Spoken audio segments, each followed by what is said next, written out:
جی अस्सलाम वालेकुम। ज़ीशान अरमानी आपसे मुखातिब है। इस वक्त हम मौजूद हैं अरशद शरीफ साहब के घर के बाहर, और इस वक्त आप देख सकते हैं कि लोगों की बड़ी तादाद यहाँ पर मौजूद है और मीडिया के लोग भी मौजूद हैं।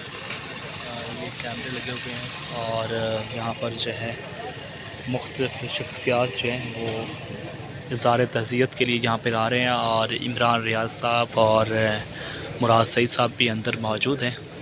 और अभी थोड़ी देर पहले इमरान रियाज साहब जो हैं वो यहाँ पर आए हैं, और जो यहाँ पर मेहमान आ रहे हैं उनके लिए खाना लेके आए हैं और खाना भी खिलाया जा रहा है।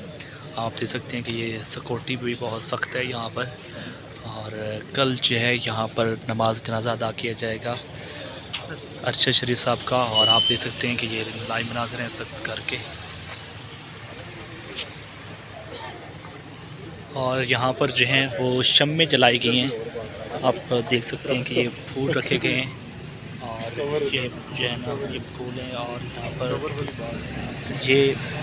यहाँ पर शम्में जलाई गई हैं, और यहाँ पर लिखा गया है कि वो कौन था जिस तरह से कोई मकतल में गया वो शान सलामत रहती है, ये जान तो आनी जानी है, इस जान की तो कोई बात नहीं। बड़ा खूबसूरत शेर लिखा है जिसने भी ये शम्में जलाई हैं। और यकीनन वो लोग जिस मुल्क पाकिस्तान की अज़मत के लिए अपनी जान देते हैं वो हमेशा लोगों के दिलों में जो है वो ज़िंदा रहते हैं। ये शम्में चलाई गई हैं और लोग यहाँ पर आ रहे हैं मुख्तलिफ।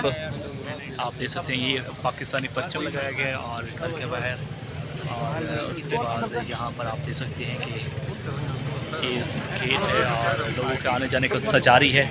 पाकिस्तानी परचम जो है गेट के दोनों अतराफ जो है वो लगाया गया है इस अजीम शख्स के घर के बाहर, जिसने इस मुल्क की अज़मत और शान के लिए जान दे दी, और वो बिका नहीं, वो चुका नहीं, इस मुल्क की शान पे अपनी जान निछावर कर दी है। यहाँ पर आपको मनाज़र दिखाते हैं कि ये लोगों को मीडिया की बड़ी तादाद यहाँ पर मौजूद हैं। लोगों का आने सिलसिला का जारी है। ये मीडिया की गाड़ियाँ खड़ी हैं और दूसरी तरफ जो है ये लोग आ रहे हैं, और मजहबी, सियासी और सहाफ़ी हज़रात जो हैं वो यहाँ पर आ रहे हैं इज़हार तज़ियत के लिए।